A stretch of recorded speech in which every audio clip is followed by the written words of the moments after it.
The following podcast is a W2M Network original production. Visit W2Mnet.com for all of our other great podcasts, plus news, reviews, articles, and opinions from the worlds of wrestling, video games, football, and entertainment.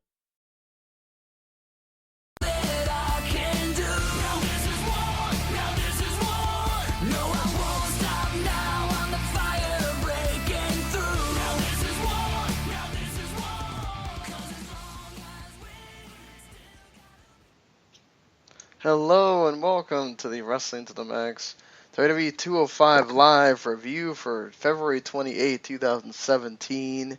I'm your host Sean Garmer, and my usual person helping me here is not here. He is still under the weather. Paul Leazar did not do our Mondays, the Raw review or the W10 Part 1, and he did not do SmackDown either, so thankfully Gary Vaughn, the host of everything W2M is here to help me, so I'm not doing this on myself or having to find some person on the street. How are you doing, Mr. Gary? I'm good, and I'm glad to be here tonight. It's kind of funny that I've actually been on 205 Live twice for these review shows. So this is fun though because I don't get to do it all the time with you guys. It's kind of fun to get a chance to actually talk some cruiserweights a little bit. So I'm happy to be here, and I hope Paul gets better, man. I hate to hear he's still sick. Yeah, I really hope he gets better by Thursday. Because we've got lots of New Japan has another show on this following Monday coming up, and of course you got the big Fastlane coming up on Sunday. So hopefully, he is good to go on Thursday so we can be doing our predictions and everything else. Of course, you can listen to that Friday on the download, on demand, however it is you listen to things on the W2 Network or just Wrestling to the Max. In general, you can subscribe in so many different ways. However you listen to podcasts, at this point, we have a way for you to listen to it, whether it's Google Play or Stitcher or iTunes or TuneIn Radio or YouTube. We have our W2 Network YouTube channel, which has all of the podcasts that are on the network itself. And, of course, you can subscribe there if you like listening on YouTube, and you'll immediately, as soon as it uploads, which it auto-uploads as soon as we're done here, it takes about 5 minutes, you can start listening to it on YouTube. So, you have that ability to there as well. And, of course, always visit W2Mnet.com where you can listen to our podcast through there.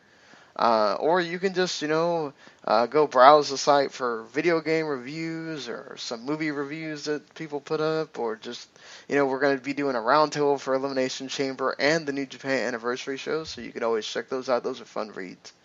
And if enough talking about other things, let's talk about 205 Live. Of course, this is the final 205 Live before Fastlane, so you're going to have some build-up here between Neville and Jack Gallagher as they're going for that Cruiserweight Championship. But before then, we had more shenanigans with Noam Dar, Alicia Fox, and whoever his opponent is this week, and it happens to be Lince Dorado. And they had a pretty decent match, but overall I was distracted by Alicia Fox getting flowers and then proceeding to eat them. Now, Noam Dar never makes any kind of reference after this match that they are the edible variety. So we're here assuming that Alicia Fox is crazy enough to eat just the real flowers. And she spends a lot of the time doing that. Maybe it's her homage to George the Animal Steel, Gary. Maybe that's what it is. One can only hope, right? Yeah, at least she found something a little bit more tasteful, I guess, than turnbuckle pad stuffing, but it is odd though. But that's what's so fun about Alicia Fox, right? She has that gimmick of just a little bit out there, just a little bit crazy, weird. Gary. Yeah. Oh wait, I would love to see Vince pitching that, right? Vince McMahon. Oh, you're crazy! You're eating flowers, and you're drinking energy drinks. You're pounding them. You're nuts! I want to see it.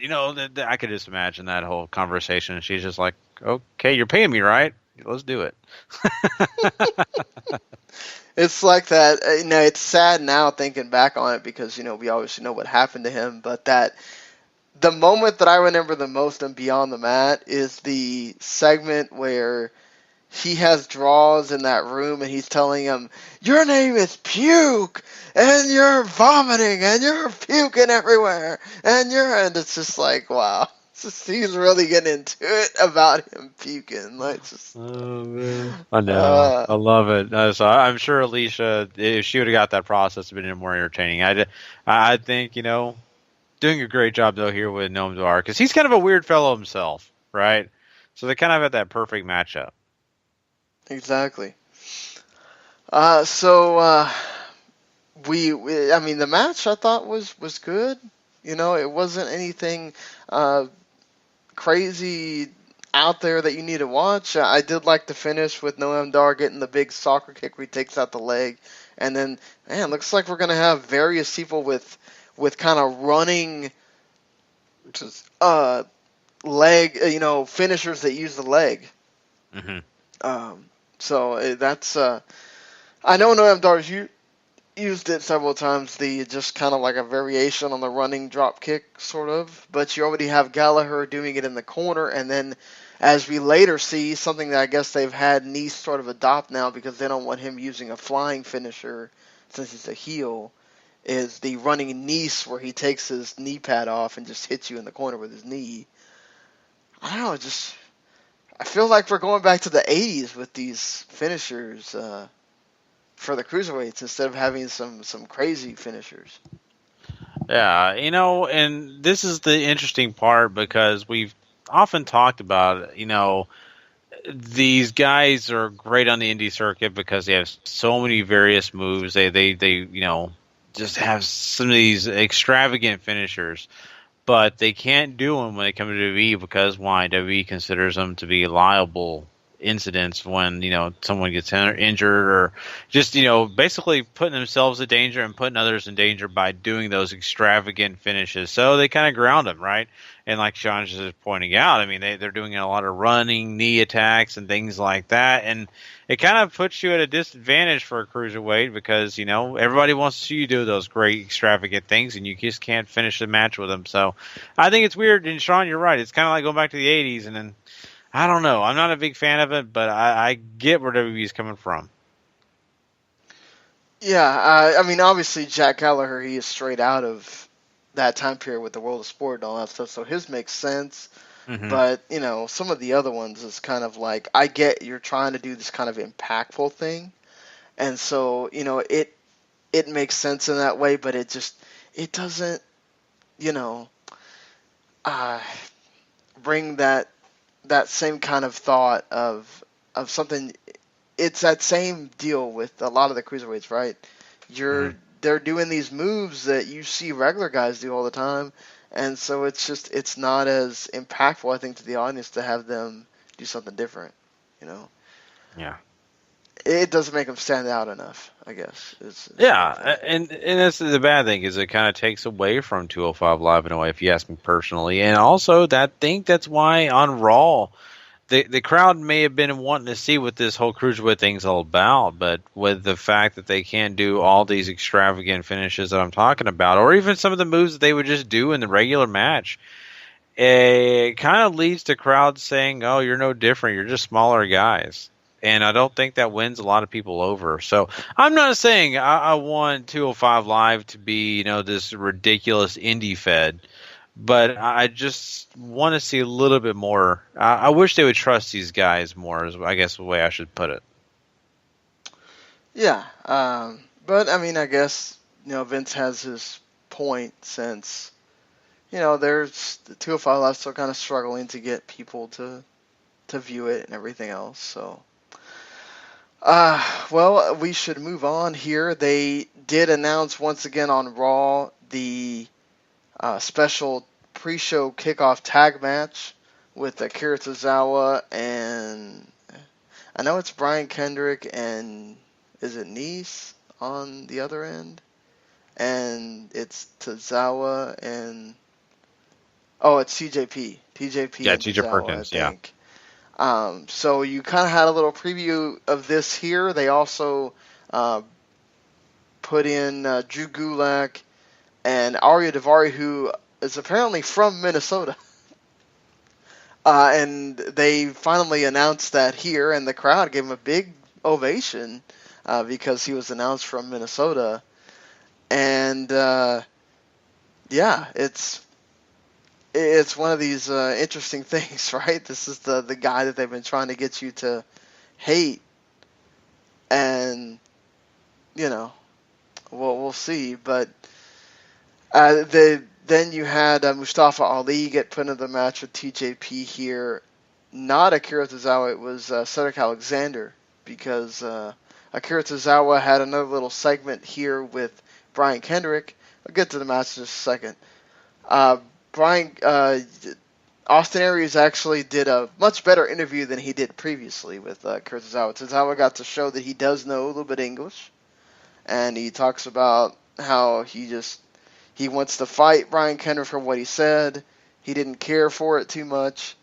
And Kendrick, keeps on about how there's more lessons that Tozawa has to learn. And so, once again, Kendrick winds up on the better end of things here to kind of continue this. He's punishing Tozawa for not becoming his protege or whatever. I thought the segment worked, and it plays up to Austin Aries' strengths.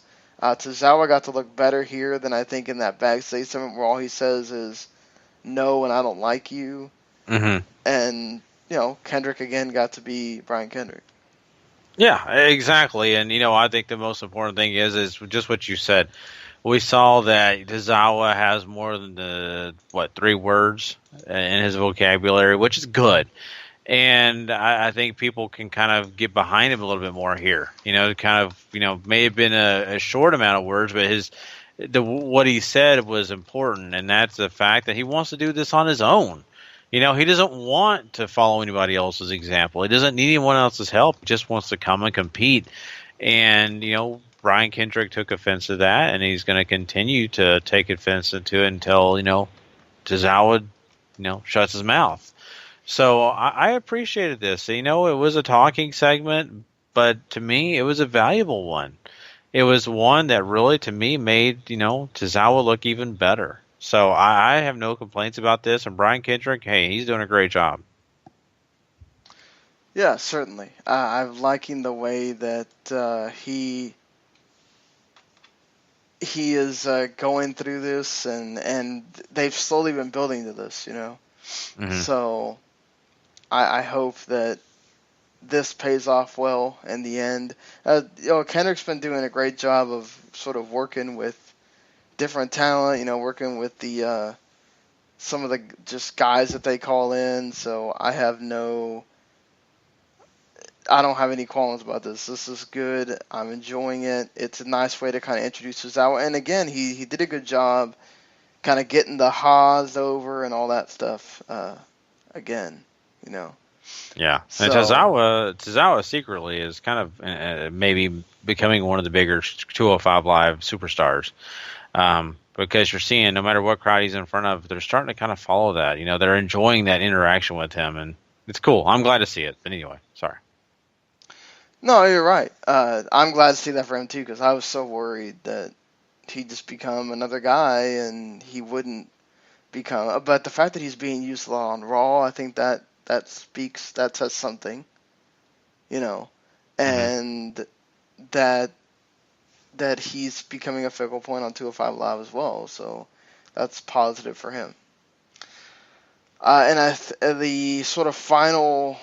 What did you think about the match? I enjoyed it. I thought they had a great back and forth. They had an awesome close with everybody kind of getting some big moves in. You had the big dive from Cedric to the outside where he landed on his butt, and it looked like he really hurt himself. Oh, man, yeah. He was really ouch, ouch, ouch, And then you get Nice winning with the running Nice.